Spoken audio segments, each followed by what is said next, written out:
Hello, everyone. Now, I know that it's hard to keep up on top of what's going on in the Holy Land, but if you want to know more about what's happening here in Israel, I'm Aaron Porras, and this is the Weekly Review. Weeks of calm have been broken on Sunday afternoon as terrorists in the Gaza Strip resumed the launching of explosives and incendiary balloons towards Israel's south. Fire and rescue services responding to at least 3 fires sparked on Sunday as they spread across the Eshkol Regional Council, and at least 10 acres of fields and woodlands in the western Negev have reportedly been destroyed since the start of July alone. Officials saying that it could be decades before some of these areas recover. Meantime, the IDF responding harshly to the ongoing arson attacks. Under the Netanyahu government, Israel typically absorbed the balloon attacks with little to no response. As per the new coalition's new policy, however, Israel vowing to retaliate to all such attacks in the same way as they would against a missile strike. Israeli army officials, therefore, announcing airstrikes against a Hamas military base which contained, quote, infrastructure and means used for terror activity, end quote. And the IDF adding particular emphasis on the base's proximity to a Gaza children's school building. Another dig at how Hamas terrorists attack civilian centers from within civilian centers, a double war crime under international law. In other regional news, King Abdullah II now confirming recent meetings with Israel's new government and the Jordanian leader, describing them as very encouraging, though Abdullah also outlined several points of concern. We have to get back to the negotiating table, so says King Abdullah II of Jordan in an interview with CNN's Fareed Zakaria published Sunday. Abdullah referring to the stall in 2-state talks between the Palestinians and Israel.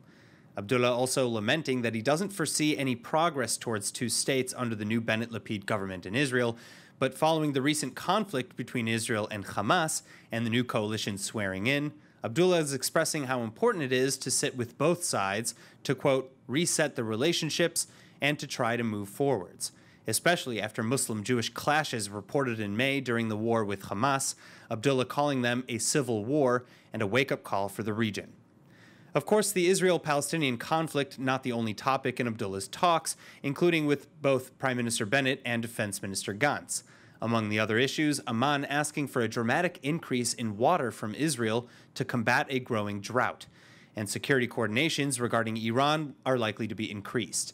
Abdullah is saying that Iran's nuclear ambitions, ballistic missile technology, and drone warfare have been spilling into Lebanon for months, including, if not particularly, when targeting Israel. Meanwhile, both Abdullah and Israeli leaders warning the United States against being taken advantage of by Tehran. Nuclear talks in Vienna put on hold by the Ayatollahs until after the new president can take office.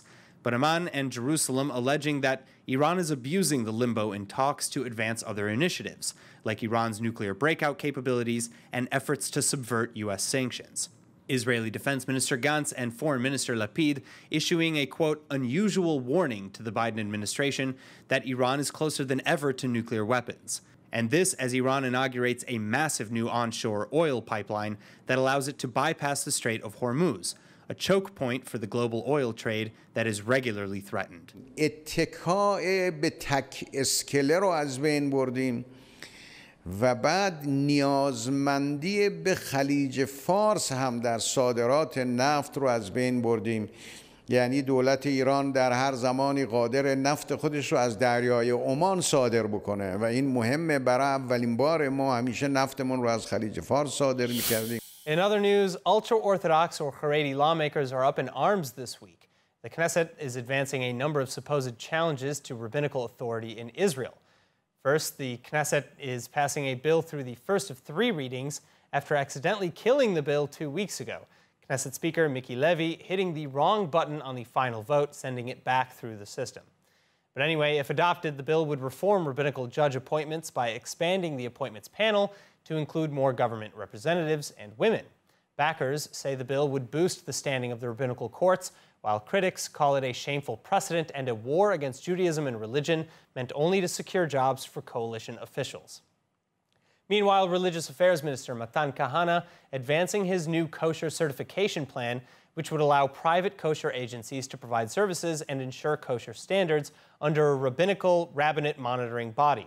But rabbinate officials and Haredi lawmakers are again railing against it, calling Kahana, quote, Antiochus in Knesset, the villain from the Hanukkah holiday story. And this, as Kahana's plan, would potentially allow for lower-level kashrut certifications. And finally, the latest challenge coming again from Finance Minister Avigdor Lieberman, who already has taken shots at the ultra-Orthodox with plans to increase Haredi military conscription and cut child care subsidies for those without two working parents. Now, Lieberman is looking for ways to encourage, if not force, more Haredi men into the workforce.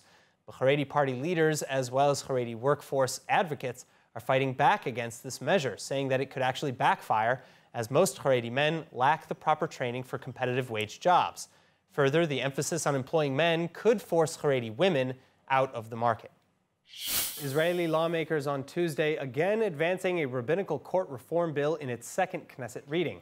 This after Knesset Speaker Miki Levy accidentally killed the bill in an earlier attempt to pass it. The bill is set to expand the panel that appoints rabbinical judges with an emphasis on including more female and government representatives. But that's not all that's advancing overnight.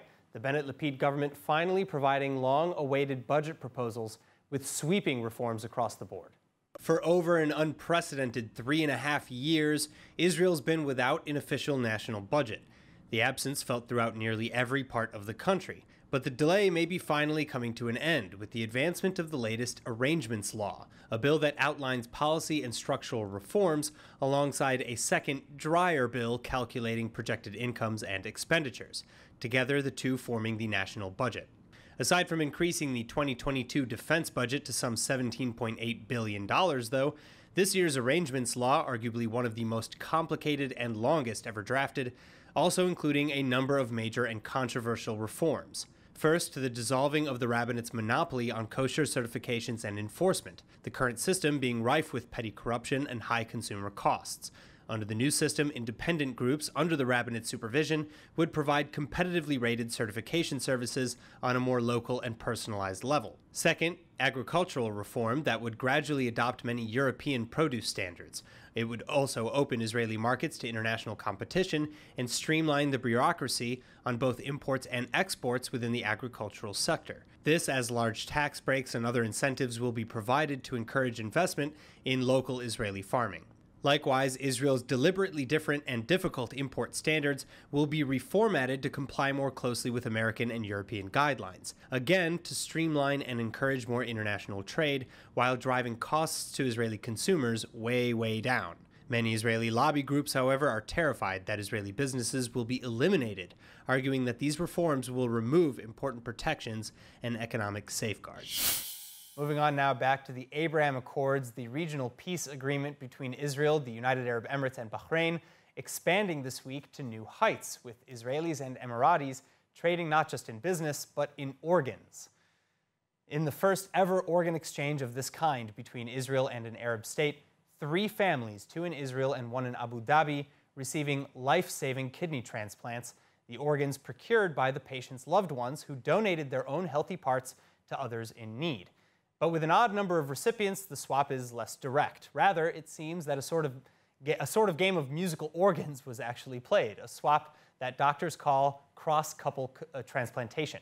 Basically, each patient in need would get a kidney in return for one of their family members donating their own kidney to a stranger, the system being necessary as none of the families could provide a suitable organ on their own. So at 5:30 Wednesday morning, doctors at Sheba Medical removed a kidney from 39-year-old Shani Markowitz, the kidney being flown then to Abu Dhabi. Meantime, the Abu Dhabi recipient's daughter donated her kidney for an Israeli woman in Haifa's Rambam hospital. Then that woman's husband is donating his kidney to Shani Markowitz's mother. And with that, the cycle is complete. Most exciting about this arrangement, however, is that it sets an incredible precedent for future transplant swaps. Speaking with the Times of Israel, Dr. Rafi Beyer, who chairs the Israel Center for Organ Transplantation, says, quote, "It's the first time that we've conducted such a process between Israel and an Arab state, and it really shows that medicine has no borders." And now shifting gears to a more refreshing topic, wine. Israel's #1 wine exporter to the United States, the Israel Wine Producers Association, or IWPA, currently hosting top American sommeliers and wine journalists for an incredible tour. The group traveling Israel top to bottom for a sampling of some of the richest flavors in the nation. But with us now to tell us more are the heads of the tour, Josh Greenstein Executive Vice President of the IWPA, and Eric Siegelbaum, founder of Sommelier Consulting LLC and one of Food and Wine Magazine's 2019 Sommeliers of the Year. Thank you so much for joining us. Hi, how are you? Hi, hello. All right, now tell us about this trip. How was it born, and what spots are you hitting? Well, it was born from, running around the U.S. and tasting wines with people all over. And there's really nothing than bringing them here and letting them taste the wines live with the people that made it and they're listening to their great stories firsthand. So what is the biggest misconception about Israeli wine, do you think? American consumers don't understand how to separate the idea of kosher from Israel and the idea of kosher from sweet Kiddush wine. So to have people come here and understand the depth and breadth of what Israel can produce and let them know that it's not just wine for Kiddush and sweet low alcohol wine, it's absolutely fantastic. But yeah, biggest misconception around is definitely that. So many of your sommeliers are visiting Israel for the first time. What's it been like for them? Yeah, just seeing their face and seeing their expressions from what they thought were going to happen to where they are now, and touching the land and walking around and tasting the wines. It's just been amazing. Absolutely. I mean, these are sommeliers and journalists that have been on dozens of wine trips. They've been to regions all over the world. But to see the connection that they have with Israel, with the land, with the culture, with the history and the modernity of Israel is just, there's nothing like it. So what separates Israeli wine from its global competitors? I mean, we are the oldest wine producing region in the world, at least one of. And to understand that wine has been made here since biblical times and that they can taste the history of ancient wines, the more recent history, and then the future of not just Israel, but the world of wine production is absolutely incredible. No other country can do that like Israel can. So Eric, following up with you, will you be incorporating any Israeli wines in your next sommelier recommendations list? Oh, absolutely. I mean, I already do. I'm very passionate about Israeli wine. But being here for me is, having been to Israel many times, I'm still learning, I'm still experiencing and discovering, and you can be sure I'm going to translate that discovery into my recommendations. All right, thank you guys so much. Thank you. Absolutely, thank you. L'chaim. In other news, an Israeli proposal to approve of recreational cannabis, long in the works, basically frozen over political and supposedly religious objections. But now yet another challenge to cannabis use in Israel, and this time by the IDF. The army now releasing updated regulations regarding drug use in the military, including an information campaign and heavy sanctions against troops, both during and after their compulsory service. For one, soldiers caught ingesting cannabis can lose their security clearances, even if already discharged into the reserves. But this is an old rule. Among the new regulations, combat soldiers caught smoking or even in possession can lose their benefits, and all soldiers who could forfeit their end-of-service grants. Additionally, troops found to be using risk arrest, criminal indictments, and military tribunals, which end with a criminal record, a demotion, and a disqualification from holding a civilian driver's license. The IDF spokesperson's unit saying that the use of drugs in the framework of military service violates the norms and values of the IDF and its mission of protecting the state of Israel. And speaking of camaraderie, several months after Israel signed an agreement to normalize relations with Morocco, in an historic ceremony, El Al and Israel both launched direct flights to Marrakesh on Sunday. ISRAR Flight 61 took off from Tel Aviv's Ben Gurion International Airport at 8:15, landing in Marrakesh's Menara Airport at 12:55, while El Al's Flight 553 took off at 11:20 a.m., marking two historic flights between Israel and Morocco on Sunday. In honor of the event, El Al decorated its lounge with Moroccan flags, and ISRAR served Moroccan food on board. And now, both airlines will operate flights to Marrakesh 3 times a week at a cost of $500 per ticket. The flight takes around 5.5 to 6 hours. Last December, Israel and Morocco agreed to resume diplomatic relations, part of a deal brokered by the United States under the Trump administration. The agreement followed normalization agreements with United Arab Emirates, Bahrain, and Sudan. El Al has since operated its first direct flight between Tel Aviv and Rabat in December 2020. Morocco was home to one of the largest and most prosperous Jewish communities in North Africa and the Middle East for centuries.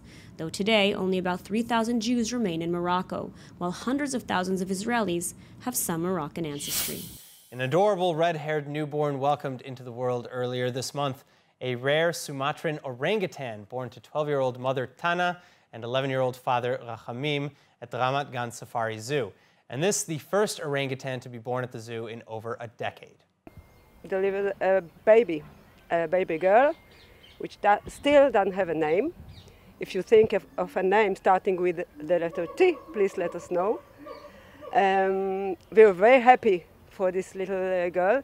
She is a very important addition to the breeding program, the European breeding program of orangutans, so that we can help and save this species from extinction in the nature. Meanwhile, adding to the excitement, the fact that we can even see the baby at all. Tana hiding the baby ape under her fur with tight hugs, even from safari workers. And only recently, after weeks of working up the confidence, has Tana provided some space to see her daughter. Of course, not too much space just yet. It's still very difficult to see the little girl because mom is holding her, or she's holding mom very tightly. And she's tiny, and all the ginger fur is very disguising. So it would be nicer to see her maybe in a month when she's a little bit bigger and start to roam around and search for interesting things around.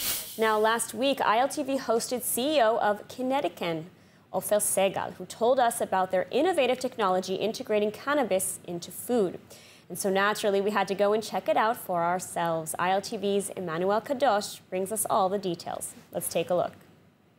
In the last decade or so, the world has witnessed an undeniable and beyond impressive revolution in the approach to cannabis.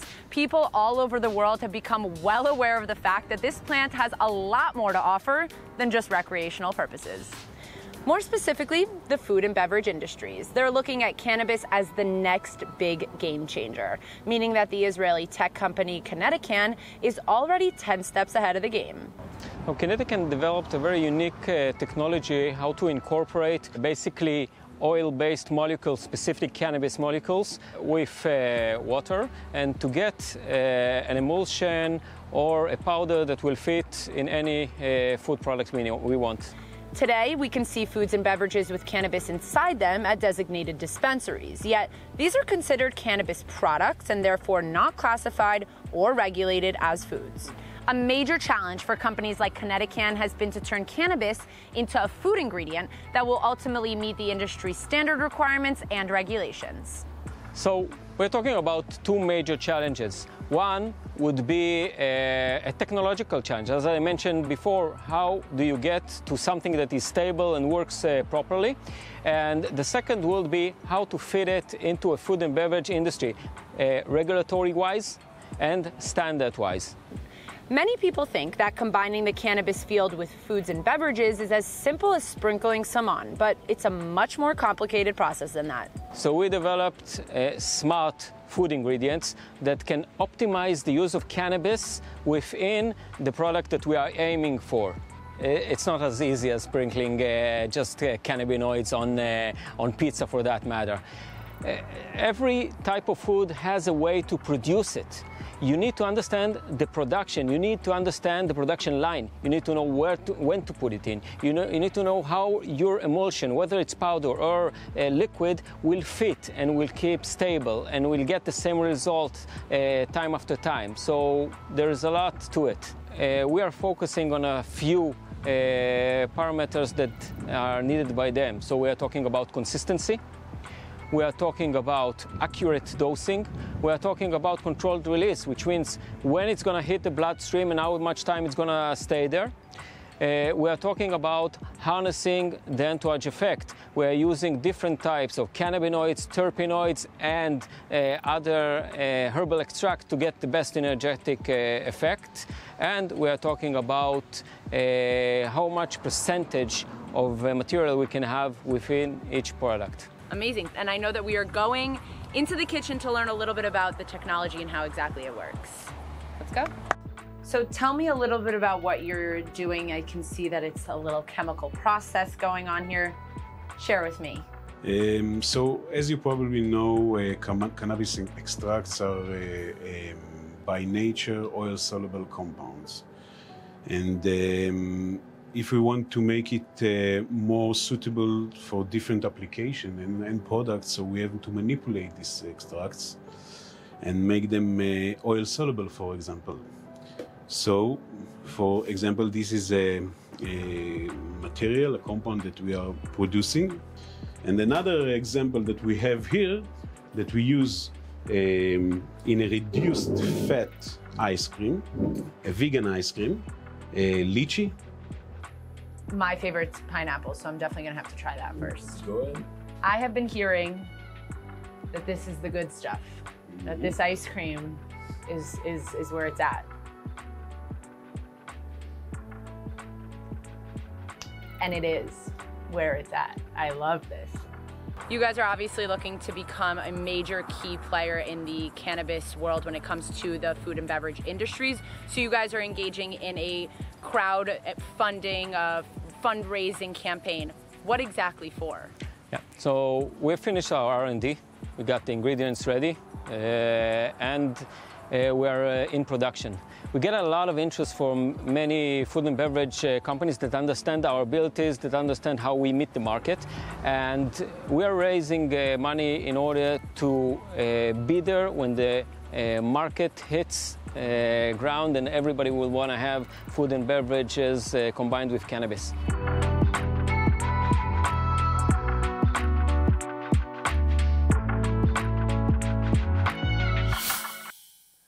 And finally, before we go, it's time to learn some Hebrew with the latest of our limited weekly lessons from our friends at Ulpan Or.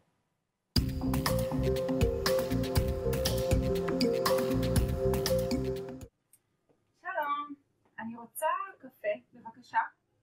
את רוצה קפוצ'ינו, אספרסו, קפה טורקי?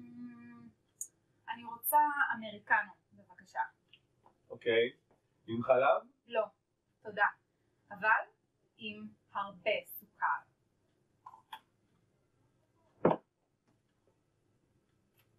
בבקשה. תודה. כמה זה? 8 שקלים. תודה רבה. בבקשה. And that's it for ILTV's Weekly Review. I'm Aaron Porras. See you next week.